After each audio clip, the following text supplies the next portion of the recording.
बिस्मिल्लाहिर्रहमानिर्रहीम। अस्सलामु अलैकुम वरहमतुल्लाहि वबरकातुहू। प्यारे दोस्तों, कुरान मजीद फुरकान हमीद में अल्लाह ताला ने इरशाद फरमाया, और ज़िना के करीब ना जाओ, बेशक ये बड़ी बेहयाई और बुराई का रास्ता है। दोस्तों, क्या आप जानते हैं कि इस कायनात के अंदर सबसे पहले कौन से बदबख्त ने ज़िना की इब्तदा की थी?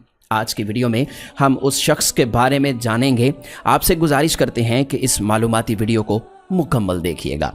प्यारे दोस्तों, जब हज़रत आदम अलैहिस्सलाम और हज़रत हवा सलामुल्लाह अलैहा ने अल्लाह तबारक व तआला के मना करने के बावजूद शजरे ममनुआ का फल खाया, तो अल्लाह ताला ने हज़रत आदम और हज़रत हवा को ज़मीन पर उतार दिया, और फिर अल्लाह के हुक्म से हज़रत आदम और हज़रत हवा सलामुल्लाह अलैहा के यहाँ औलाद पैदा हुई। बाज़ रवायात के मुताबिक हज़रत हवा अलैहिस्सलाम को 20 हमल ठहरे, जिससे 40 बच्चे पैदा हुए, और हर हमल के दौरान एक लड़का और एक लड़की पैदा हुआ करती थी। प्यारे दोस्तों, ये बात याद रखें कि उस वक़्त के कवानीन शरीयत हमारी आज की शरीयत के कवानीन से बिल्कुल मुख्तलिफ थे।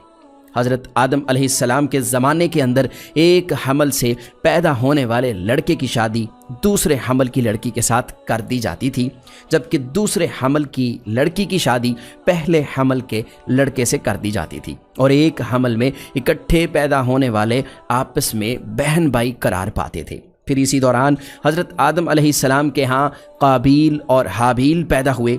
चुनाचे काबील की बहन अकलीमा बहुत ज़्यादा खूबसूरत थी, जबकि जो लड़की हाबील अलैहिस्सलाम के साथ पैदा हुई थी वो इतनी खूबसूरत ना थी।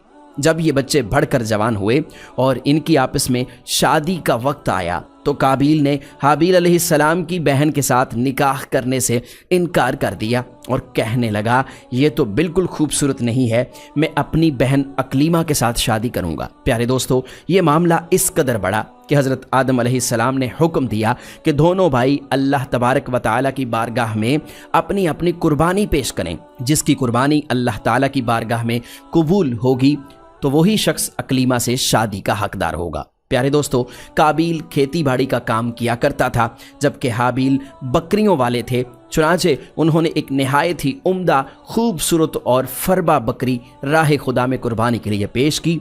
काबील चूँकि खेती बाड़ी का काम करता था, उसने फजूल और रद्दी फसल का एक गट्ठा कुर्बानी में पेश कर दिया। उस ज़माने के रवाज के मुताबिक आसमान से एक आग उतरती थी, और जिसकी कुर्बानी कबूल होती थी उसकी कुर्बानी को वो आग खा जाती थी। चुनाचे आसमान से आग उतरी और उसने हज़रत हाबील अलैहिस्सलाम की कुर्बानी को निगल लिया, जिस पर काबील कहने लगा, ज़रूर मेरे बाप हज़रत आदम अलैहिस्सलाम ने हाबील के लिए दुआ की होगी, जिसकी वजह से उसकी कुर्बानी कबूल हो गई। प्यारे दोस्तों, फिर इस वाक़े के बाद काबील ने हज़रत हाबील अलैहिस्सलाम को मारने की धमकी दी। रवायात के अंदर आता है कि हज़रत हाबील अलैहिस्सलाम काबील से ज़्यादा ताकतवर थे, लेकिन आपने अल्लाह ताला के खौफ की वजह से फरमाया कि अगर तुम मुझे कत्ल भी कर दो तो मैं तुम्हारी तरफ अपना हाथ ना बढ़ाऊंगा।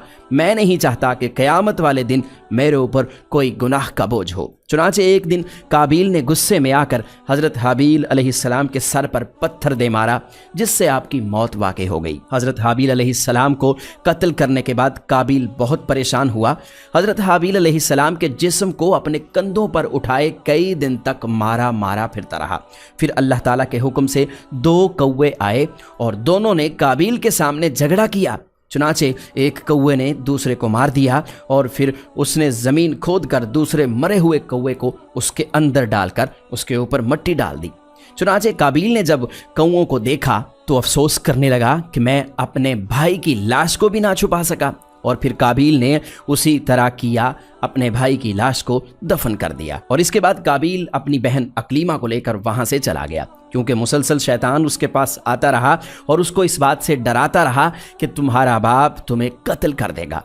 लिहाजा काबील अपनी बहन अकलीमा को लेकर दूर कहीं वादियों में जा बसा।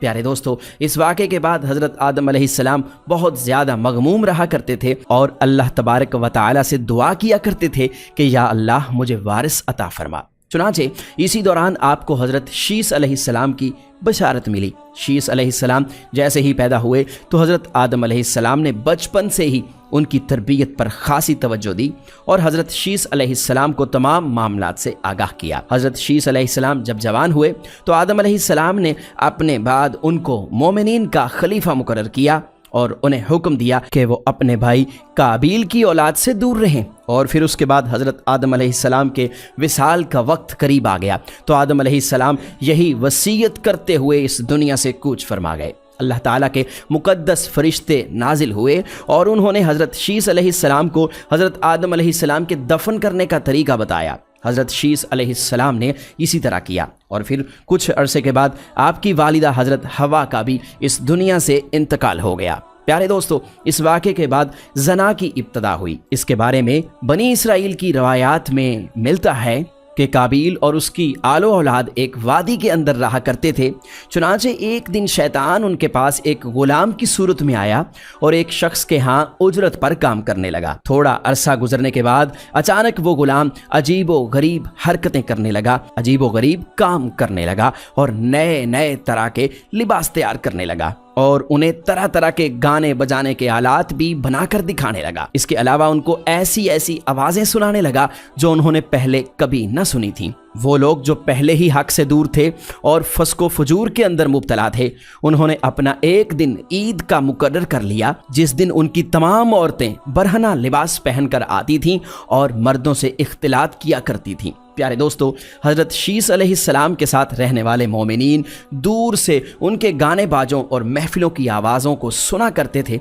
चुनांचे एक दिन उनमें से एक शख्स के दिल के अंदर ख्याल आया कि क्यों ना मैं वहाँ जाकर देखूं कि आखिर मामला क्या है। वो शख्स चोरी छुपे वहाँ से हिजरत करके ईद के दिन उस जगह पर जा पहुँचा जहाँ पर काबील की औलाद फस्को फजूर में मुब्तला थी। वो शख्स जब वहाँ पर पहुँचा उसने देखा कि उनकी औरतें बहुत ज़्यादा हुसीन व जमील थीं। प्यारे दोस्तों, रवायात के अंदर आता है कि हज़रत शीस अलैहिस्सलाम और उनके साथ जो मोमिनीन की जमात थी उनके मर्द बहुत ज़्यादा हुसीन व जमील थे और खूबसूरत थे, जबकि उनके साथ जो औरतें थीं वो इतनी ज़्यादा खूबसूरत नहीं थीं। जबकि काबील की औलाद के अंदर मर्द इंतहाई बदसूरत थे और औरतें बहुत ही खूबसूरत और हसीन व जमील थीं। वो नौजवान उन लड़कियों के हुस्न को देखकर बहुत ज़्यादा मुतासिर हुआ। जब वो नौजवान वापस आया तो उसने चोरी छुपे दीगर मोमिनीन को भी इस बात की खबर दी। चुनांचे फिर मोमिनीन लोगों में से बाज़ कमज़ोर ईमान वाले वहाँ से हिजरत करने लगे और काबील की औलाद के पास जाकर उनकी औरतों के फितना व फसाद के अंदर मुब्तला होने लगे और आपस में ज़ना करने लगे, जिससे ज़ना जैसे कबीह गुनाह की इब्तदा हुई। प्यारे दोस्तों, रवायात में आता है कि हज़रत शीस अलैहिस्सलाम के साथ रहने वाले मोमिनीन की तादाद बहुत कम हो गई, जबकि इसी दौरान काबील का गिरोह बहुत ज़्यादा ताकतवर हो चुका था। वो अपनी बस्तियों के अंदर भी फितना व फसाद फैलाते और बाहर भी, और इस तरह दुनिया में ज़ना की इब्तदा हुई। प्यारे दोस्तों, हम उम्मीद करते हैं कि हमारी आज की मालूमाती वीडियो आपको ज़रूर अच्छी लगी होगी। वीडियो को लाइक कीजिए, शेयर कीजिए और यूनिवर्सल इन्फो ज़रूर सब्सक्राइब कर लीजिए। हम